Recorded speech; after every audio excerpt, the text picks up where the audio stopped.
Bonjour à tous, bonjour et bienvenue sur My Senior Company. Alors je suppose que si vous êtes arrivé sur cette chaîne, c'est parce que vous avez dû taper un certain nombre de mots-clés, comme tourisme, voyage, découverte, peut-être même essais voitures, essais motos, je ne sais pas. Effectivement, tous ces thèmes sont des thèmes que l'on va retrouver sur cette chaîne. La culture, les loisirs, la découverte, les voyages. Hôtellerie, gastronomie, voilà.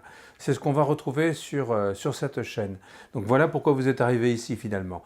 Alors My Senior Company, pourquoi My Senior Company? Parce que My, c'est ma compagnie, hein, mais c'est aussi la vôtre. Quand vous lisez My, donc c'est bien la vôtre. Senior, parce que c'est effectivement une chaîne qui s'adresse plutôt aux seniors. Alors on verra un peu plus loin ce que j'entends par senior, ce que ça englobe. Et puis compagnie. Alors compagnie, c'est aussi intéressant parce que on peut l'envisager sous trois angles différents. Compagnie, compagnie, c'est comme une entreprise. Voilà, bah, c'est un peu votre entreprise, hein, c'est votre compagnie. Compagnie, c'est aussi le regroupement de plusieurs personnes. On l'entend sous cet angle-là aussi, hein, sous cette forme-là. Une compagnie, bah, un peu comme dans le milieu militaire, hein, une compagnie, bah, c'est un regroupement d'environ 100-120 hommes. Voilà. Et puis compagnie, c'est aussi, à mon sens, ce qui est le plus intéressant, c'est le compagnon, c'est-à-dire en compagnie de, on est accompagné, on est en compagnie de quelqu'un, eh bien on sera ensemble en compagnie, on s'accompagnera les uns les autres, et voilà, en compagnie de seniors en l'occurrence. Alors je reviens sur l'expression senior, le terme senior. Senior, ça ne veut pas dire une chaîne de vieux, hein. Senior, c'est par exemple en entreprise, surtout dans le domaine de la finance ou dans le domaine de la communication, on est senior lorsqu'on a atteint un certain niveau de compétence et de savoir-faire. Alors on peut se retrouver très bien senior à 30-35 ans. On voit souvent par exemple dans les métiers de la communication, de la pub, on va retrouver un directeur de création senior, un directeur artistique senior, enfin vous voyez des termes comme ça. Dans la finance aussi, dans différents métiers comme ça, on est senior parce qu'on a cette expérience professionnelle et ce savoir-faire. Plus généralement, en entreprise, on est senior effectivement aux alentours de 50 ans. Bon, c'est comme ça. Pour l'administration, en revanche, on est senior plutôt aux alentours de 60-65 ans, ce qui correspond plus ou moins à l'âge de la retraite. Et puis, dans le milieu des personnels, des professionnels de la santé, dans le milieu médical, on considère les seniors à partir de l'âge de 70 ans. Alors pourquoi 70 ans, me direz-vous? Tout simplement parce que c'est à peu près l'âge à partir duquel on commence à avoir des bobos de santé relativement sérieux. Voilà. Donc on est senior à partir de 70 ans. Rassurez-vous, on n'est pas nécessairement vieux à 70 ans. On peut encore lire Tintin et y trouver du plaisir. Voilà. Alors, bienvenue sur la chaîne. On va commencer les premières vidéos.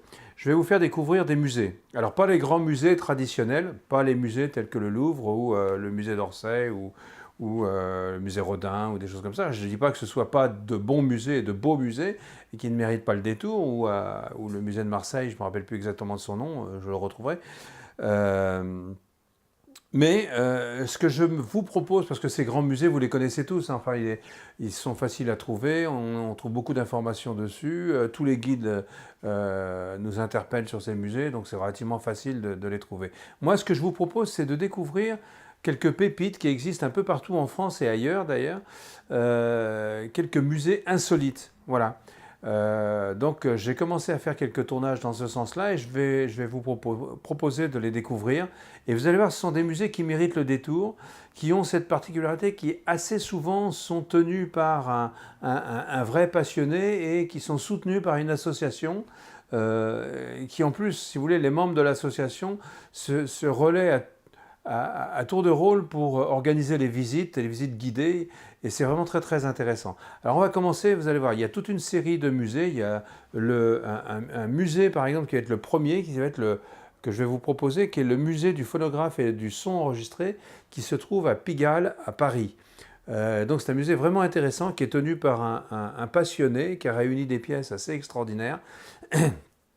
Et ça s'appelle le Phonomuséum, exactement, ça s'appelle le Phonomuséum, qui se trouve, je crois, 55 boulevard Rochechouart de mémoire. Et ce qui est vraiment intéressant, mais on retrouve ça aussi dans beaucoup d'autres musées, c'est que on ne se contente pas de voir les pièces exposées. Souvent, soit le conservateur même du musée ou des membres de l'association qui soutiennent ce musée vous proposent de faire fonctionner, de faire marcher devant vous les pièces du musée. Voilà. Donc vous verrez qu'on va voir par exemple, alors, le Phonomuséum est vraiment intéressant pour ça parce que tous les appareils sont fonctionnels. Et à la demande du visiteur, eh bien, vous avez un membre de l'association qui vous fait découvrir ce musée et vous fait marcher les appareils. Ça, c'est vraiment extraordinaire et c'est vraiment une expérience que je vous conseille.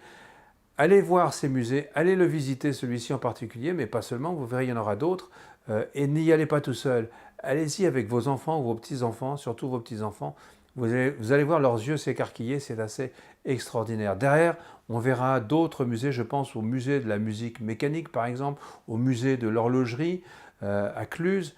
Qu'est-ce qu'il y a d'autre encore comme musée que je voulais vous proposer? Oui, le musée Safran par exemple en région parisienne, vous allez découvrir les moteurs des moteurs d'avions à réaction, des moteurs de fusées, les moteurs du Concorde qui sont vraiment exceptionnels. C'est des pièces énormes avec une technicité incroyable. C'est vraiment des moteurs de fusée aussi, la fusée Ariane, vous allez voir, c'est vraiment impressionnant. Enfin voilà. Donc on commence par le Phonomuséum et je vous propose donc une bonne visite et à très vite.